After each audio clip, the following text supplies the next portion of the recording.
Hi, so today is the Crohn's video. I have decided that it's time to actually talk about it.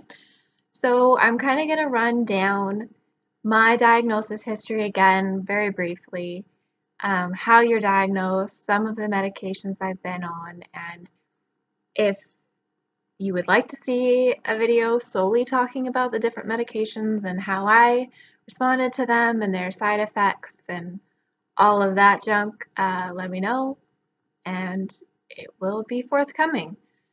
So, my history with Crohn's. When I was 10 years old, I started having these weird stomach aches, and I didn't know what they were. I'd always kind of had a sensitive stomach, and I thought, well, okay, I'm 10. My 10-year-old brain is like, well, maybe I should just stop eating. But I like food, so that's not gonna work. Um, I think I stopped eating, whatever that means to a 10-year-old, for like a couple of days, and then like I just ate whatever my mom put in front of me. And I, even when I was 10 years old, it was my responsibility to make my own lunch, to get my own breakfast. And so I just made the same things that I knew how to make because I'm 10 and I don't really know what I'm doing and what food to put in my stomach and to make and put in my lunchbox and all of that.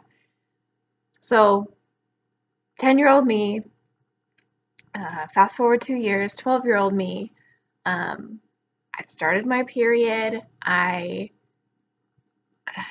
First couple of periods were fine. You get this like really uncomfortable kind of tightening and you're still, cramps. And they're like regular cramps, like go about your day kind of cramps. And then between 12 and 13, I'm having these stomach aches still, horrible stomach aches after I eat, stomach aches in the night, wake up with a stomach ache, and nothing really makes them better. So I go to the doctor, and they're like, well, you need to eat. I don't even think they said you have any kind of IBS or whatever. I don't know if they say that to 10 to 13-year-old kids. They're like, you need to drink more water and eat more salad. Looking back on it now, boy, just makes you angry. So that was me for those few years, and now I'm having terrible cramps. I'm 12 going on 13, and my periods are to the point where I cannot go to school. I cannot get out of bed. The best way I can describe it is like someone has taken barbed wire just under your skin and it's there and it's this prickling pain and it's tightening and someone's pulling the end of the barbed wire and pulling the end of the so until it gets tight. And instead of the barbed wire and pricking and stabbing being just under your skin, it's now, going to the core of you. And then every once in a while someone just grabs the ends again and it's already tight and they just want to tighten it some more. And so they pull, right? And so now you're like, oh my God, I can't take this. I'm going to die. Pains. And then because you can't tighten it from where it was already tightened before, it like slowly relaxes back to that tight state. And then again, a short while later, someone takes the end and goes and just stabs you from all directions in your core, in your abdomen. And these pains are similar to the pains I'm having after I eat. So 12, 13-year-old brain Shelby is like, well, I know something's not right, right? And I go to the doctor and and they're like, nothing. They don't tell me anything. They're like, eat more salad, drink more water, and like, cramps are normal. Cramps are not normal. Okay. This is why I can't do this video, guys. It just, like, as much as I want to let it go, when I think back on the diagnosis process and I was screaming out for help and everybody was telling me it was in my head. And I think that's the root of a lot of my problems today. It was not all in my head. Thank you very much. Okay, so 13, and I think it's my great aunt. My mom was talking to someone in my family. I think it was my great aunt, and telling them about my issues. And she's like, well, I went to see an acupuncturist. And so my mom comes to me and she's like, do you want to try this? And even as a kid, I was pretty open-minded. And it's not like I was thinking, oh, this is an alternative medicine, alternative therapy. Let's try it. I'm like, well, sure. Like, the pain is bad. I need to try something. I'm getting my period every 2.5 weeks. And it's like death for one day, maybe 2 days. And I'm missing school. And that just can't fly anymore. So I go to the doctor, or not, sorry, I go to the acupuncturist, and we're talking about the different things. And we're like, well, I have stomach aches after I eat. You know, in the process of trying to figure out what the stomach aches are, my primary care physician discovers that I have a really low thyroid. I don't have diabetes, I don't have kidney issues, I don't have anything else, but I have a really low thyroid. So we're figuring all of this out, and so we tell the acupuncturist this, and we tell her about the cramps, and so I go through a couple sessions of acupuncture with, the needle in my forehead, needles in my back, needles in my collarbone area. I feel it's been a while since I've had a session, so I can't quite remember. And it's like 3 or 4 sessions in, I'm going once a week, once every 2 weeks, something to try and figure this out. And then she's the one that brings up to me, after I've talked to an endocrinologist because of the thyroid, because I'm so young and I have such a low thyroid, the primary care physician, so many times I'm like, the stomach aches and the cramps and they may not be related, they may be related, whatever. And we figured out the thyroid thing, and it's my acupuncturist who's like, well, you probably have endometriosis. So she's like, you need to see a gynecologist. And at the time, for my insurance, you needed a referral to see a specialist, but not a gynecologist. So we were like, well, that's something we can do. So we made an appointment with a gynecologist, Dr. Hoffman. I love her. She's amazing. And we went to see her, and she's like, well, it's really bad for you, but it's not like they wanted to do an exploratory surgery, laparoscopy at that time, because obviously I'm 13. I'm not trying to get pregnant. I'm not hemorrhaging. So she's like, well, we'll put you on birth control. So I'm 13 years old and I'm on 12, 13. I can't remember if it was before or after my 13. Doesn't matter. I was 12 or 13 and I was going on birth control. And,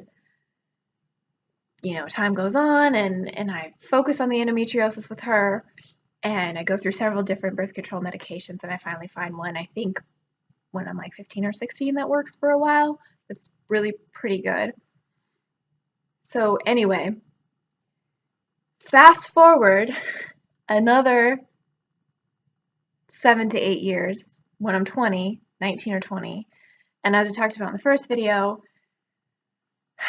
finally see a gastroenterologist. And it's not because my primary physician has told me, it's not because of anything else, it's because of like one very brief conversation I'm having with my gynecologist about the pains I'm having again.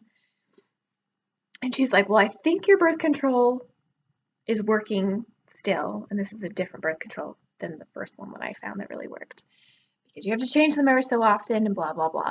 So this new birth control, she's like, I think it's still working pretty well because I'm taking it continuously, no placebo week, no sugar pills, taking my birth control continuously, so I basically don't have a period. And she's like, well, these pains are probably associating with something else because, I'm having breakthrough bleeding, but it's only when I'm super stressed, and I'm sorry if this is TMI. And she's like, there's probably something else going on. And so we start talking about these other things. And she had mistaken me a couple of appointments ago at this point for one of her other patients who had Crohn's disease. And so as I'm talking through, she's like, are you sure you don't have Crohn's disease? And I was like, I think I remember that, being told that I had Crohn's disease, and there was actually a diagnosis, and I didn't just have IBS, it was really bad. And she's like, well, you need to go see a gastroenterologist. Like, at this point, you need to. So I'm going to write you a referral. And it turns out at this point, I didn't need a referral. But anyway, that's beside the point. And so I finally go see a gastroenterologist. And as I mentioned in my previous video, that I chickened out. I didn't want the colonoscopy. I was like, you know what? This is ridiculous. He thinks it's IBS again, and like it's all in my head. Besides this IBS and this pain, I shouldn't be having this pain, and blah, blah, blah, blah, blah.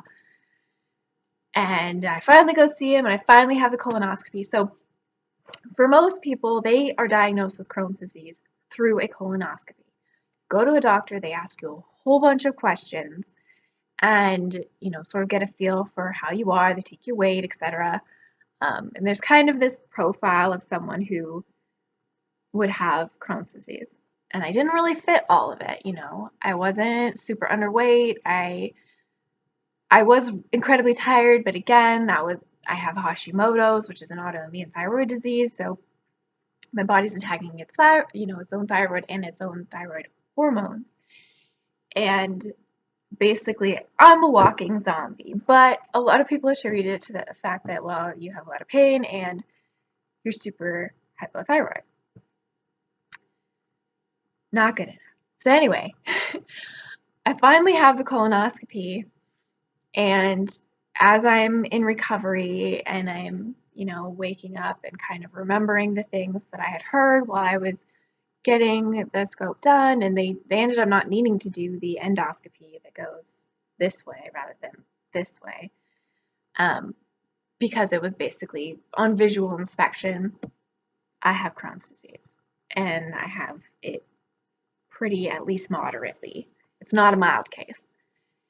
And they take some biopsies with the colonoscope claw thingy and go through pathology. And so less than a week later, I get formal results that, yes, you have Crohn's disease. And even before they had gone through pathology, he's like, on visual inspection, you have Crohn's disease. So he wrote me a prescription for Entocort, which is a steroid that is supposed to just lower the inflammation in your digestive tract, basically your intestines, mostly your small intestine, which is where a lot of Crohn's disease, regional enteritis is the term, but it's inflammation in your ileum and further up in your jejunum and duodenum and your small intestine. Anyway, so I'm on this medication and blah, blah, it's not working. So then I go on the prednisone, which is the hardcore corticosteroid that is like the worst thing on the planet. And anytime you have to go on prednisone, like you're hungry and you get night sweats, and you can't sleep, and it's like life is terrible, but your inflammation is going down. Makes you retain water, like it attacks your bones, it leaches calcium from your bones and your teeth. It's really, really, really terrible. It leads a lot of people to be at risk for osteoporosis later on. Anyway, so that was my diagnosis story. I ended up having an MRI also, or an MRE, whatever the one is that's specific with the barium contrast, and that stuff is also absolutely disgusting. I remember the first MRI that I had, like I barely made it home. I was so sick. Then I had another one the next year on Christmas Eve. The barium. So I've had barium x-rays, barium CT, and barium MRI, and I've had three colonoscopies, I think, through this whole process. And then, let's see, I'm 25 when I was diagnosed when I was 20. So basically, I've been confirmed diagnosis of Crohn's disease for 5 years. Officially in remission for about a year, like with tests basically that have said, yes, you are in remission, you do not have bowel wall thickening. I've gone back and forth through flares since then, and obviously before that time and when I was younger, but I didn't know what to eat when I was younger, etc. Also kind of feeding into this is going to be a super long video, and I'm sorry. And if you make it to the end, congratulations. Previous to when I was diagnosed with the thyroid, the period problems, or Crohn's disease, I had chronic UTIs, urinary tract infections. So I was legitimately on a daily antibiotic, I think from the time I was 4 or 5 until I was about 10. When finally, like, something happened and it was like, oh, you don't have so many infections anymore. Anyway, daily. It wasn't like 10 days and 14-day regimens of antibiotics. It was like you take it continuously so you stop having these chronic UTIs. Now, there is some research going on that shows that chronic use or use when you're very young of a lot of antibiotics can lead to diseases like Crohn's disease and other autoimmune problems, but specifically Crohn's disease, since some of it, there's not enough research on Crohn's disease yet, but there has been some promising research in probiotic and prebiotic supplementation to help with the symptoms of Crohn's disease. It's iffy. I have had good luck with them, and I'm going to make a separate video on probiotics and prebiotics and other supplements that I take. I can wrap that up with a medication one, or I can do them separately depending on how much I want to talk about them, which I tend to be quite loquacious on these videos, and who knew, because it's terrifying. Anyway, antibiotic use. Terrible. If you can get away without taking antibiotics, do it. Now we're going to go into some of the food that I eat when I am experiencing a terrible flare, or I think I am going to start experiencing a flare. Basically, I will self-diagnose the flare. You know when it's coming or when you're on a flare, and I put myself either on a liquid diet regimen or I just cut way back on the fiber and I don't eat meat for 3 to 5 days, and I'm not starving my body, I'm not starving it of protein or any of those things. And I know it can sound kind of scary when you're like, well, you're self-medicating yourself with this. No. 3 to 5 days, and you just cut back on a lot of the fiber that you'd be intaking in anything that's difficult to digest. So you either go completely liquid with smoothies and Ensure and other liquid nutritional supplements or liquid diet replacements, basically. And it's very easy to get enough nutrients on those diets. You just have to drink a lot of smoothies and or other things. And you can juice vegetables. That takes a lot of the fiber out of them, but you still get the nutrients. They're still raw. Steamed vegetables can be okay for some people, but often you have to steam them so much that you're degrading a lot of the vitamins anyway. So juicing can be better. Yeah, so 3 to 5 days of this basically, and this has really helped me kind of steer away from having to go on a prednisone regimen to get the inflammation back down. I've done this a lot of times, and it also keeps you really from losing a lot of weight if you're concerned about that, because you end up taking in a lot of calories anyway, just from the very nature of the diet. If you're eating a lot of dairy, that's very high in calories. If you're drinking a lot of smoothies, the fruit is really high in calories. Juicing, unless you're juicing all vegetables, can be really high in calories. So you're not necessarily going on like this crash liquid or detox diet, none of that. You're just basically cutting out a lot of fiber and anything that's really hard to digest. Like I said, meat, fiber. For some people, that's wheat or gluten, and dairy. So if you are sensitive at all to dairy, or if you think you might be sensitive at all to dairy, you're going to want to cut that out as well, because it's very difficult for some people to digest dairy. Aside from lactose intolerance, some people have a really hard time digesting the whey and casein in dairy. So some of the staples I like to keep on hand are bars. This is a Zone Perfect bar. It does have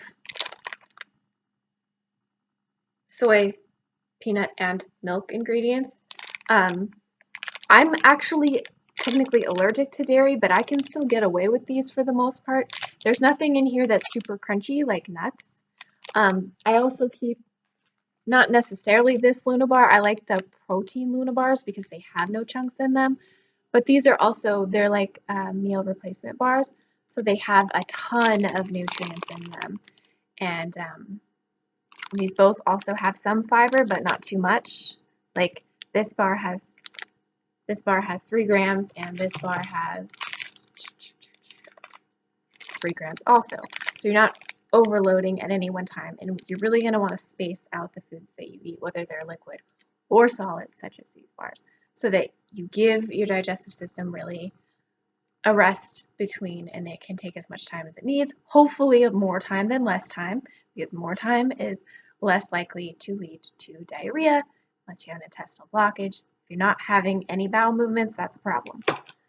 Okay, also, pantry staple, unsweetened little applesauce, guys. These are a very good quantity to have as a snack, or as a snack, basically, I guess. Unsweetened is very, very important. If you're having diarrhea, you do not want to overload yourself with sugar. Sugar pulls water back into your colon and causes more diarrhea. Especially fructose, which I don't know if some of you know is fruit sugar.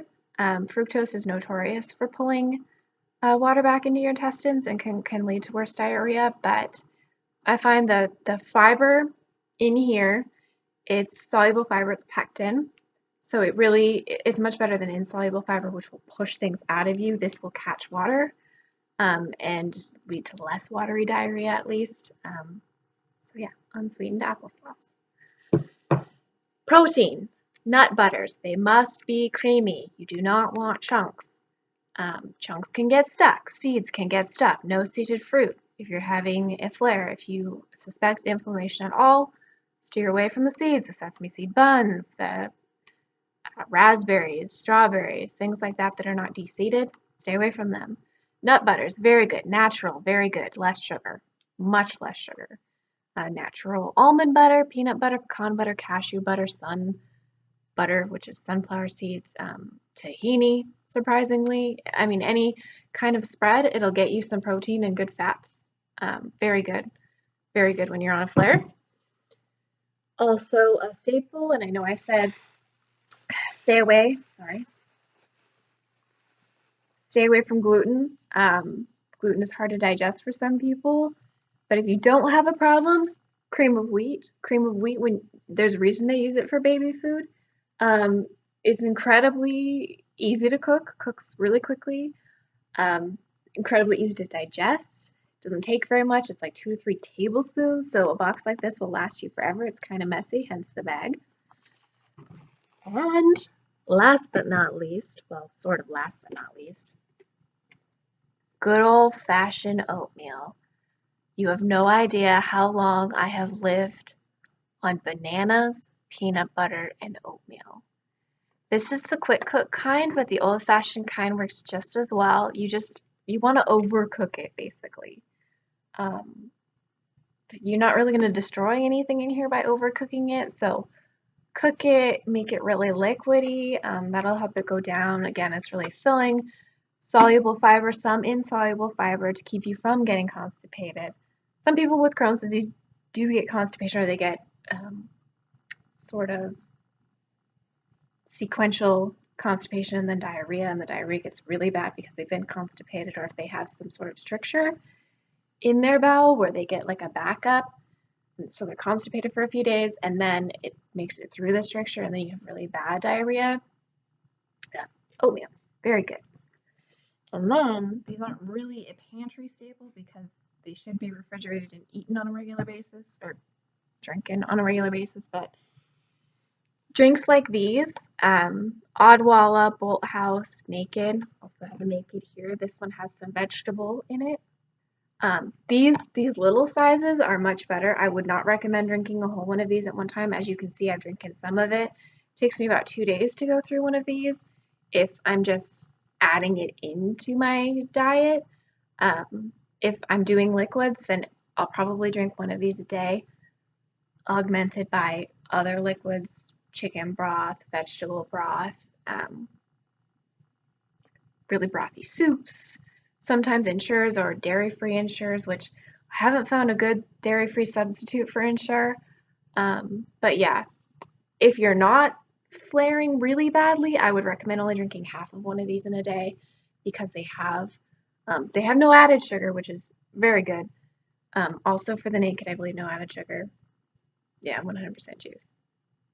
But they have low fiber, but a lot of fructose. So again, could contribute to the diarrhea, but it's a good way to get nutrients into your diet when you're flaring. So those are kind of the food ways that I deal with flares so that I don't have to go on a prednisone regimen. Also, Pilates, if you can stand it, going for long walks, really getting your digestion going, but nothing like jumping jacks or running, anything that's really going to be bouncy and impactful. I find that, at least for me, that causes me to have a stomach ache. It also causes me to gulp air, which for anyone who has Crohn's disease, you know what that gas feels like, especially if it will not come out. You get a gas bubble, it sits about here, and it just makes you want to cry. So yeah, Pilates, walking, these foods kind of going liquid or very lower insoluble fiber. Make sure you get your protein so that you can recover and recuperate. L-glutamine, very good, especially in the powder form, which I will talk about when I talk about supplements. But L-glutamine, an amino acid, it's the food source for your intestinal cells. So very good supplement for anyone who has any kind of digestive issue, even IBS. It can help your body repair itself so that maybe your flares last less long because the cells turn over, replaced by healthy cells, and your inflammation goes down. Anything else I can talk about? Painting, writing, anything that helps you get out of your mind and relax. Taking lots and lots of naps is really good. Structuring your day, making to-do lists where you can reprioritize. So either on a whiteboard and you write down all the things that you think you want to do in that day or that 2 days would be best. Write down everything you think you could get done in 1 day, but give yourself 2 days to do it. And then you can erase and sort of reprioritize if maybe you haven't been as productive as you could have been. Also, in your phone, you get like a checklist and you can move the items up and down. That really helps. What else? Laying flat on the ground sometimes helps me, like not in a bed necessarily, but on like a carpeted surface, laying flat on my back. I tend to get a lot of back pain when I get a flare and hip pain. It's total body inflammation basically, so you can get headaches. Joint problems is a big deal. My back and my hips, like I said, can really get bad. So I think that's all I wanted to say for now. Again, I can do another video about medication and supplements. And if I think of any other coping mechanisms, I will also include them probably with the supplements. And that is all I had to say. So I hope you found this video helpful, and I will talk to you again very soon.